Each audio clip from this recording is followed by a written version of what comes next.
At a recent Board of Alderman meeting, a parliamentary procedure known as calling the question prohibited any discussion on a specific agenda item, postponing it for discussion at a future meeting, thereby denying any comments from the several community members already waiting to speak on that issue. What is your response to this situation? You have 1 minute. It's par for the course of what they've always done down there. A letter was written to try to kick Ruth Denham off of planning and zoning, of which I serve alongside her. Folks, in the past, that's how the Good Old Boys Network has done things. They simply write a letter, and the person they don't like gets kicked off the board. So I appreciate so much what Mayor Milton did, bringing up that letter for public discussion.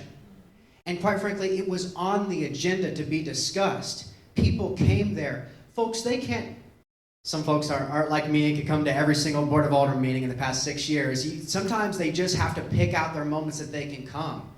And the discussion was going to be whether to essentially have a special meeting to, I'm just going to say it, perpetuate this witch hunt that was going on against one of our duly elected aldermen.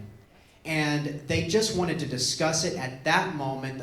The alderman wanted to discuss it as opposed to moving on to this sort of quasi-trial that we are going to try to convict one of our aldermen who was just trying to stand up for a citizen. So it's par for the course of things that have been happening. And unless you vote new people in to get rid of these incumbents, it's going to continue to happen.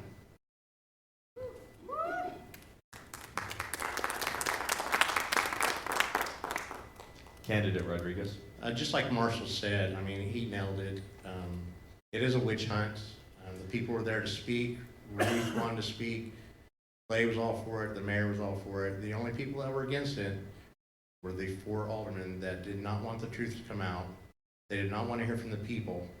They did not want to represent the people.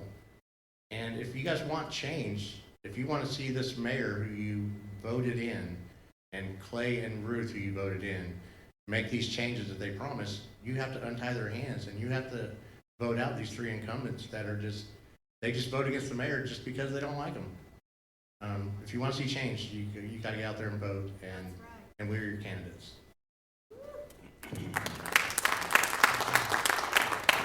Candidate LeBlanc. So like Marshall, I too sit on the Planning and Zoning Committee. I'm the Commissioner for Planning and Zoning. I've been to the meetings. I read the letter. Any of you could have not been at that meeting and read that letter and just knew that that was a personal attack on an amazing human being. And you know, for me, yeah, I mean, completely shut down, not just her voice, begging to speak. You know, when you have nothing to hide, you hide nothing. And Ruth was that night committed to voicing her rebuttal to the letter. And I think everyone there wanted to hear that, and everyone wanted to be heard. I wanted to be heard. I'm on that Planning and Zoning Committee. I participated in that meeting. I still don't know what happened. So was it right? Absolutely not.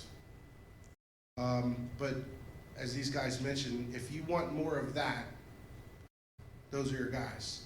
If you want to see change, if you want to see exactly what we can do in this community with communication, transparency, and an open door policy up at City Hall, what do you got to lose? Thank you.